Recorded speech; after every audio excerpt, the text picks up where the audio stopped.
You ever play a Metroidvania and say to yourself, hey, this is pretty darn good. Then you go online and discover most people either A, haven't played it, B, didn't like it, or C, aren't giving it as much love and attention as it deserves. It feels like an injustice that people aren't talking about it or singing its praises more. Maybe it's not the greatest, but it definitely deserves more recognition, and that's what I'm going to do today. Give recognition to some MVs that deserve more. This isn't a hidden gems list. You've probably heard or even played some of the games I'm about to talk about. These are just games I think should be played and talked about more. I'm the Metroidvania Guru, and this is the top 10 most underrated Metroidvanias. Number 10.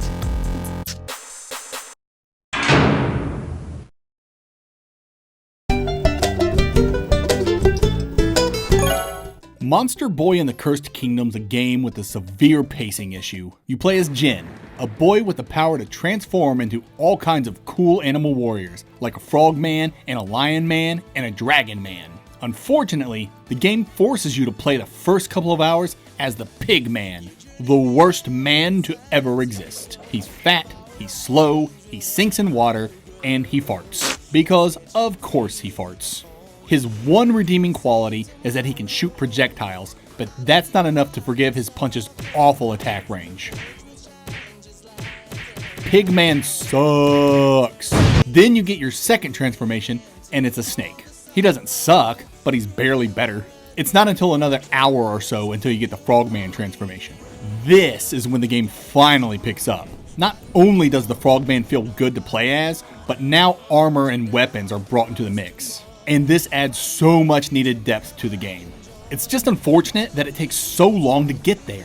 With today's youth's attention span getting eroded by TikTok, they're not going to spend hours on a game waiting for it to get good, thus dooming Monster Boy to obscurity. But I swear, the game's worth the investment. If you can stomach the stupid Pigman opening hours, you'll be rewarded with a very good and addicting Metroidvania with top-notch presentation. Just, ignore the farts. Number 9.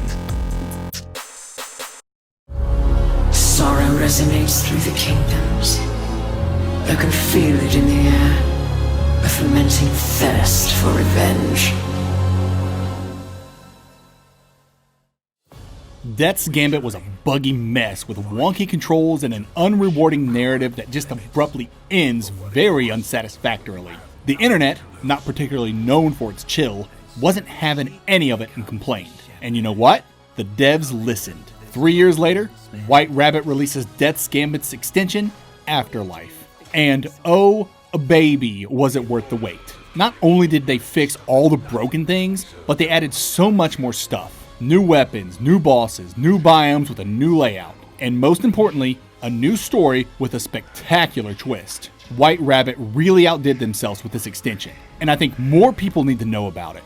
It sucks that there are still people out there soured by Death's Gambit's first release and haven't given this revamped version a chance. If you're down for a solid Soulsvania, you really owe it to yourself to give Death's Gambit Afterlife a shot. It's so good. There's a reason why everyone calls Dark Souls the 3D Death's Gambit. Nobody calls Dark Souls that. Number 8.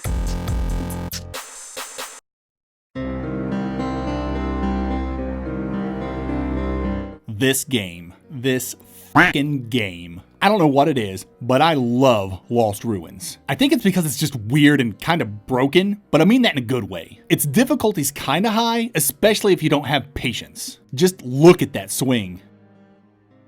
Yikes. Yeah, combat's not this game's strong suit, but that doesn't mean it's not interesting. There's lots of environmental shenanigans you can do to give yourself the edge, like electrifying water to shock enemies, or set goop on fire to torch them, as well as luring enemies into their own traps. And it's a very pretty game. The environments aren't much to look at, but the pixel art and the animation are fantastic. And the particle effects and lighting? Perfection. Yeah, the story's kinda dumb and you collect girls' underwear to upgrade. But it's a short game and the invisibility spell is entirely too OP, which I absolutely love. You can just activate it and walk through the game. It's oddly satisfying. Oh, also, boobs.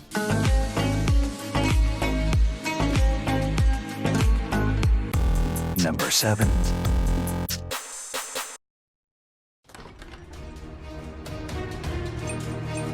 Okay, I'm gonna level with you. Cat Maze, it's not the greatest Metroidvania. It's not even close. But I still think it's really good. It has some jank with the sound design, and the character portraits look like something a middle schooler made in MS Paint instead of listening to their social study teacher's lecture.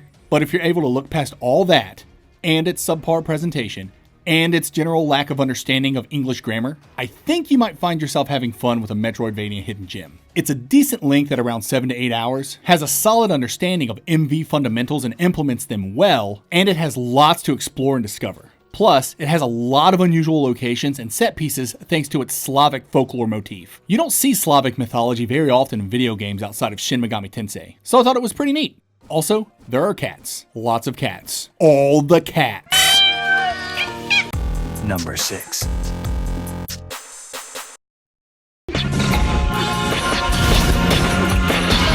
SteamWorld Dig 2 is likely the oddest entry on this list because it's so well known and liked. But that doesn't mean it couldn't be more well known and more liked. The general consensus is that SteamWorld Dig 2 is a great game, but I don't hear people talk about it enough. I don't think it's up there with the greats like Hollow Knight, Symphony, or Rabby Ribby, but it's pretty darn close. Its bread and butter is its fantastic gameplay loop. Dig, get ore, sell ore, upgrade equipment, dig, get ore, sell ore, upgrade equipment, until you beat the game. What's not to love? Admittedly, there are some obnoxious things that get in the way of all the digging, like finding new skills, fighting a cult, and disarming doomsday devices, but they're minor distractions. Nothing's gonna stop me from digging up all that ore and upgrading my equipment. Nothing. Number 5.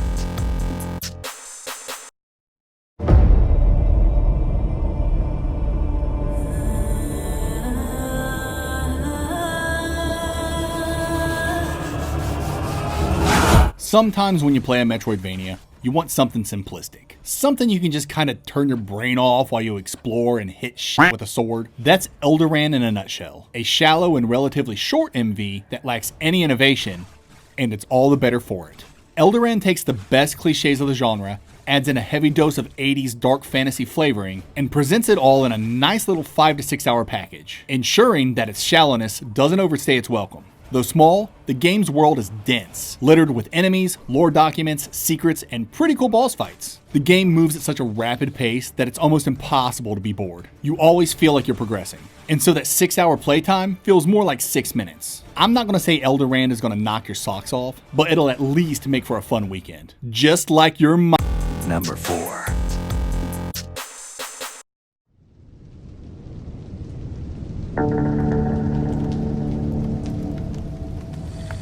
You're broken. Still okay on the inside, though. I don't know what to say about Ghost Song, other than it's not perfect. I could definitely go into some pretentious ramblings about how its flaws reflect the characters and their journeys or something like that, because there's something about this game that makes me prone to becoming pretentious. Maybe it's its exquisite writing. Anyway, I'll abstain from getting all artsy-fartsy, though it's easy to do because this is a very reflective game full of pensive characters and moments. And that's what I like about Ghost Song, its characters. This is a game about getting lost, not in its world, but in its character struggles and... There I go getting pretentious again. Let's reel me back in and talk about the game's strongest features. Sound design and atmosphere. They're the best I've ever experienced in an MV. It's the way the spacey guitar notes mix with the bug's otherworldly gurglings to create an amalgam that transports the player to a seemingly altered plane. Number 3.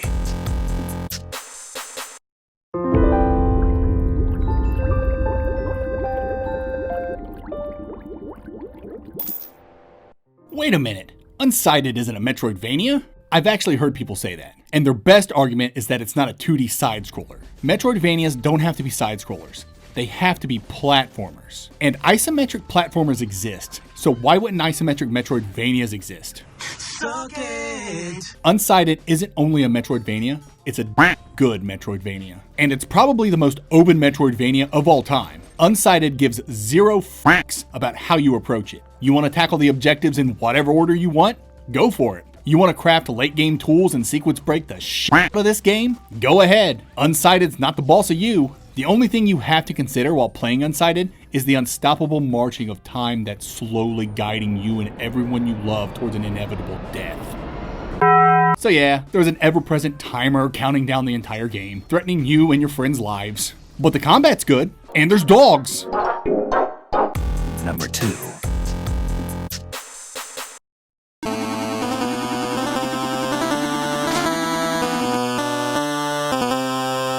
Aellos is the perfect evolution to the Wonder Boy series, even more so than Wonder Boy and the Cursed Kingdom. Maybe it's my retro roots, but Aellos just hits all the right notes. Its sparse narrative's only present enough to provide context for the adventure, and the graphics and sound definitely harken back to a bygone era. Aellos seriously feels like it picked up where Wonder Boy 2 left off. So I guess if you really liked early Wonder Boy, you'll love Aellos. But what about everyone else who isn't an old man? I still think you'll like it. The exploration's great, filled with interesting biomes and cleverly hidden weapons and treasures. And the combat's much more expansive than you'd think. My guy here has like 20 attacks or something. You probably shouldn't mess with him. And some of the puzzles require actual thinking, especially if you want to find the dragon sword. And you're going to need the dragon sword, because that dragon, whew, that's when the game decides to spike in difficulty. Did I mention this game can be kind of challenging? It can be, especially because its map's complete garbage. What's even the point of this thing? Get your shit together, Aellos. Number 1. Will you try again? The poison. It's coming from this tower. We must save the village. Aelon Tears of the Earth is criminally underrated. I've never played a Metroidvania that's made me want to explore its world as much as Aelon does. The amount of secrets hidden throughout the tower is incredible, both in scope and in how rewarding it feels. Aelon does this locked door key mechanic that's just how it sounds. There are locked doors, and you need keys to open them. But the doors and keys are color-coded and generic, meaning any blue key can unlock any blue door. I know that sounds basic, but oh, a baby does it add so much to exploration. Giving me the choice to take a red key from one biome so I can unlock a red door in another biome is very effective in making me feel like I'm exploring places I shouldn't be exploring. That's the dream, baby! And the rewards for using keys where they quote-unquote shouldn't be used net you some sweet stuff. Trust me, Aelon knows how to get your dopamine flowing, especially when it kills you. Like a roguelite, Aelon has a currency you can use every time you die so you can permanently power yourself up for the next run, adding that delicious just one more go factor.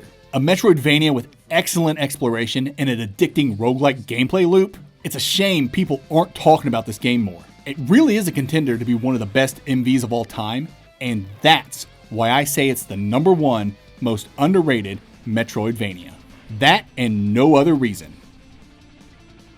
Okay, that and the secret butts.